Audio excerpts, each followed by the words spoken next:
Big breaking news చూస్తున్నాం. కోడిని కోసినంత సులువుగా 10 నిమిషాల్లో భార్య మృతదేహాన్ని ముక్కలు ముక్కలుగా నరికాడు. వాటన్నిటిని మూట కట్టుకొని మూసీ నదిలో పారేశాడు. తల వేరు, మొండెం వేరు, చేతులు వేరు, కాళ్ళు వేరు, ఇలా విడివిడి భాగాలుగా భార్య మృతదేహాన్ని ముక్కలు ముక్కలుగా చేసి మహేందర్ చేసినటువంటి పూర్తి స్థాయి నిర్వాహకం మీద రిమాండ్ రిపోర్టుకు సంబంధించి పోలీసులు వెల్లడిస్తున్నటువంటి పరిస్థితి.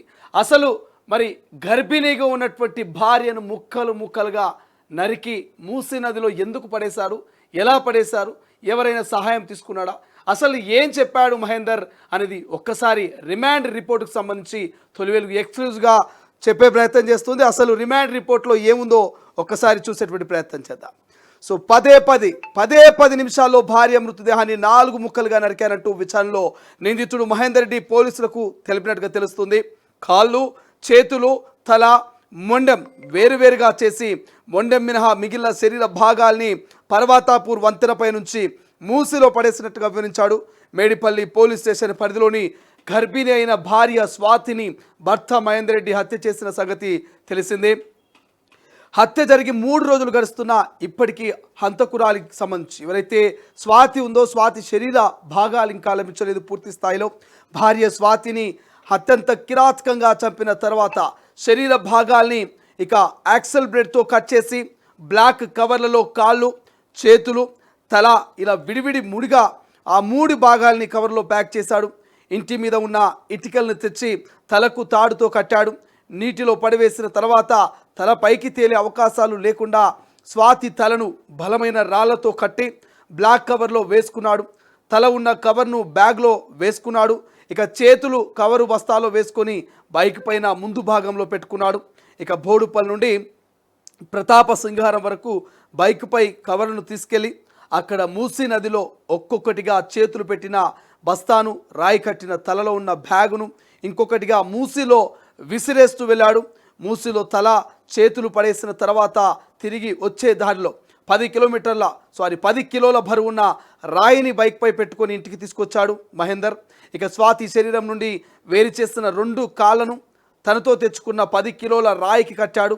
అలా యూరియా బస్తాలో కాళ్ళను మూట కట్టి తీసుకెళ్లి మూసీలో పడేశాడు. శరీర భాగాలు మూసీలో వేసిన తర్వాత స్వాతి ఫోన్ తీసుకొని తన చెల్లికి మెసేజ్ చేశాడు. తిన్నారా అంటూ స్వాతి ఫోన్ నుండి తన చెల్లి ఫోన్కు మెసేజ్ చేసి ఆ మెసేజ్ స్వాతి చేసినట్లుగా నమ్మించాడు. మూసీ నుండి వచ్చే దారిలో మేడిపల్లిలోని ఓ పాన్ షాప్ వద్ద ఆగి సిగరెట్ తాగుతూ స్వాతి చెల్లికి ఫోన్ చేశాడు. మీ అక్క ఇంట్లో గొడవ పడ్డది, వెళ్ళిపోయిందంటూ చెప్పాడు. పోలీస్ స్టేషన్లో కంప్లైంట్ ఇస్తున్నానంటూ చెప్పి మహేందర్ ఫోన్ కట్ చేశాడు. ఇక తన బావ గోవర్ధన్ రెడ్డితో కలిసి మేడిపల్లి పోలీస్ స్టేషన్కి వెళ్తున్నా అంటూ మహేందర్ రెడ్డి నా భార్య కనిపించడం లేదంటూ పోలీసులకు ఫిర్యాదు చేశాడు. ఫిర్యాదు చేసే క్రమంలో పోలీసులు అడిగిన ప్రశ్నలకు తడబడుతూ సమాధానం ఇవ్వడంతో అక్కడే దొరికిపోయాడు. అనుమానం వచ్చిన పోలీసులు మహేందర్ రెడ్డిని తీసుకొని ఇంటికి వెళ్లారు. అక్కడ ఓ మూట కనిపించింది.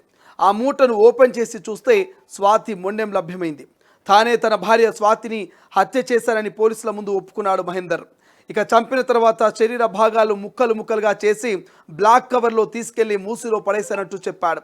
మహేందర్ రెడ్డి మాటలు విన్న పోలీసులు తమతో రమ్మని భార్య శరీర భాగాలు మూసీలో ఎక్కడ పడేసావో చూపించాలని అడిగారు. తనకు బాగా నిద్ర వస్తుందని ఇప్పుడు రాలేనంటూ చెబుతూ స్టేషన్లోనే నిద్రపోయాడు భర్త మహేందర్.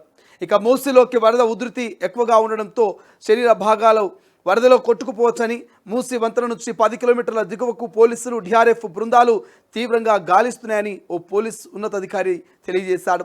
ఇప్పటికే బాలాజీనగర్లోని నిందితుడి ఇంటి నుంచి శరీర భాగాల్ని పారేసిన ప్రాంతం సింగారం మూసీ వంతెన ప్రతాప సింగారం మూసీ వంతెన వరకు ఉన్న సీసీటీవీ కెమెరాలు ఫుటేజ్లను పోలీసులు సేకరించారు. అలాగే ఏదైతే హతురాలి మొండెం నుంచి DNA నమూనాలను సేకరించి ఫోరెన్సిక్ సైన్స్ సంబంధించినటువంటి ల్యాబొరేటరీకి పంపించారు. కోర్టు అనుమతితో ఇక ఎవరైతే స్వాతి ఉందో స్వాతి ఆమె తల్లిదండ్రుల DNA పరీక్షలు నిర్వహించారు.